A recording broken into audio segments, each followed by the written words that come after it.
Hey, what's going on, guys? Bone Thugs here. Just doing a quick review on Castlevania Dracula X for the Super Nintendo, the Rondo Blood port, the shitty port, as they say. It's my favorite Castlevania game ever made. If you've seen the list, it's my number one. It's very sentimental to me, and it's a great game. So let me just break it down right now. I have a couple notes written down, and that's basically it. I'm just going to go by number system and do a quick review. Gameplay, I gave it 9 out of 10. It's Castlevania Classic. The control scheme is not as good as Super Castlevania 4, but it's pretty damn good. It's a pretty damn fun game. You don't die from shitty controls. You can control your jump in the air, and you can jump off steps. That's all I fucking need for a Castlevania game, so that's a 9 out of 10 for me. It's damn near perfect. If it ain't broke, don't fix it. And you're not entirely whip dependent like you were in Castlevania 4, which is, I thought, a little too easy, but I'll get to that in that review. But yeah, they made it a little too easy in that one, so that's my only nitpick with that.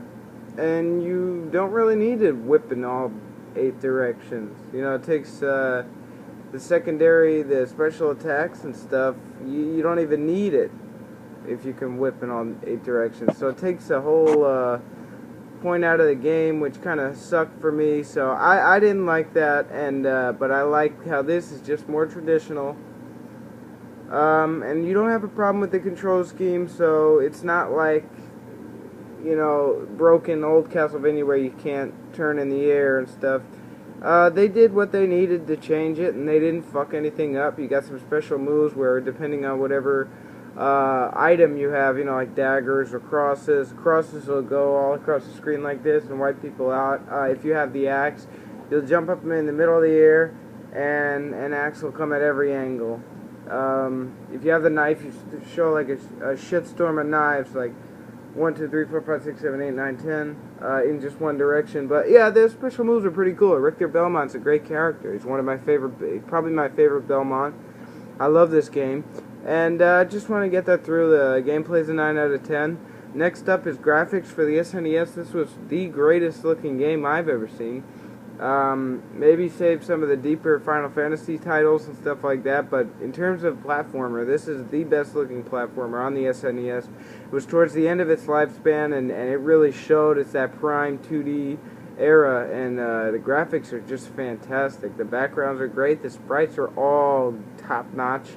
The color scheme is so much better than Super Castlevania 4. I mean, it's ridiculous, and everything is just prime Super Nintendo era, and you can tell that. So I don't think it's a bad port over from Rondo Blood on the Super PC Engine, but this really looks good. This game looks fantastic for Super Nintendo. It almost looks like a reboot on Xbox. If you had it in HD or something, it looks incredible. It could have been released on the PS2 as a 2D game. Sound is a 9.5. This is the best sounding Castlevania game in the series, I believe. Maybe Symphony of the Night's up there, but the soundtrack to this game is absolutely remarkable. It is my favorite Castlevania soundtrack. Besides the soundtrack, the sound effects are all good. The whip sound is good. It's cracking, hitting, slashing. Everything sounds completely different, and you can tell. It's just, the sound is top notch. Konami is one of the better sound engineering developers. They have the Metal Gear soundtracks, and the Castlevania soundtracks are some of the most memorable in gaming history. And this is my favorite out of all the Castlevania soundtracks. Best, Vampire Killer rendition ever. I mean, by far. The second stage is incredible, and there's some good original tracks too. The first stage is an original track, and I think the second to last one is too. Or if you fall underground, at one point, there's not a fork, not a visible fork, but there is a fork. You can either fall underground and take one route, and that is original sound, or you can take the top route and you don't hear that original track. But the original tracks are good, and all the classic tracks are reboots and remastered, and they're all great. Prime Super Nintendo soundtrack, and this is just video game soundtracks at its best. So 9.5. The length I gave it 7.5. It's not that long. It's about 10 or 11 stages. Not as long as Super Castlevania 4. Not even close. But it's just about right. You don't really need it to be the longest game ever. It's completely linear. You're not going to dig 10 hours into it, but you're going to dig a 2-hour playthrough that's going to kick your fucking ass, too. So the length is 7.5. That might be its downside, but it's not broke, so they don't need to fix it. The general vibe of the game, in my opinion, this is one of my more important statistic values in reviews.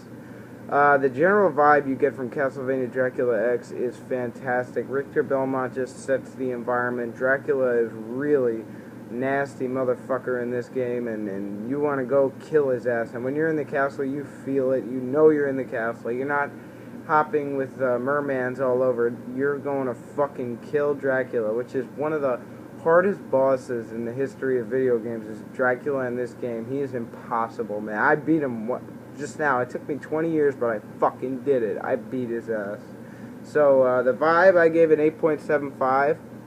I love the vibe of this game. It's pure nostalgia, and it's at its finest. So they made a really good vibe in this game, Konami did. So yeah, they get an 8.75. Difficulty, this game is fucking hard.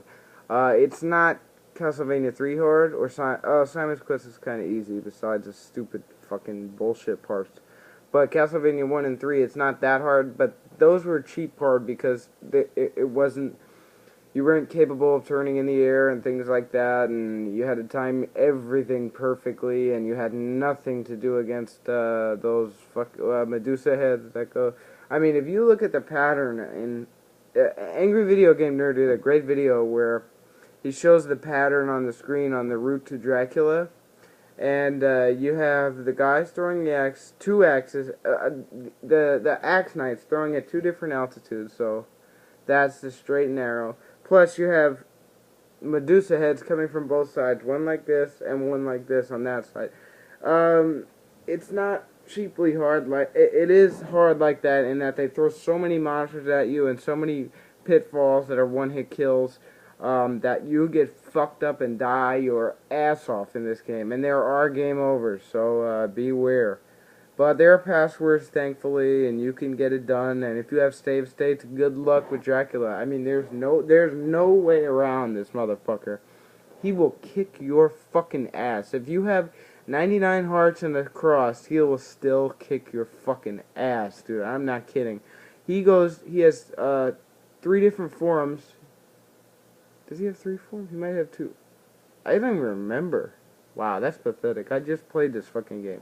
But I've been playing like 5 Castlevanias. I beat Simon's Quest the other day. I beat Dracula's Curse. I beat Super Castlevania 4, and now it's like all these forms. But I think he's only 2 forms actually. But either way, he fucks you up. The first form, you have to dodge the traditional cape out fireball attack where they come, but you're on platforms, and there's maybe like 6 or 7 platforms that you have to hop across.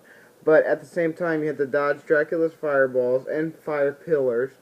And then he turns into a big fucking jacked out demon version where you really got to dodge him. He's jumping around, all these attacks. And if you fuck up one jump in this long ass fucking final battle, he will fuck you up and you'll die in one hit. So this is one of the hardest final bosses I've ever fought. It's not like an RPG where you can grind it out. You have a cross at 99 hearts, there's still nothing you can do.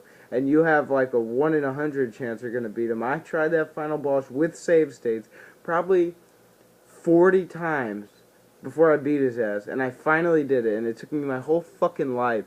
So be prepared if you want to beat this game all the way through, that you're going to get your fucking ass kicked at Dracula, even with save states and shit. So, yeah, but that's pretty much it, guys. I give Dracula X a 9.17. I know it's a stupid number, but that's what it added up to, out of 10. And my favorite Castlevania game of all time. It's pure nostalgia. Go check it out, man. It is great.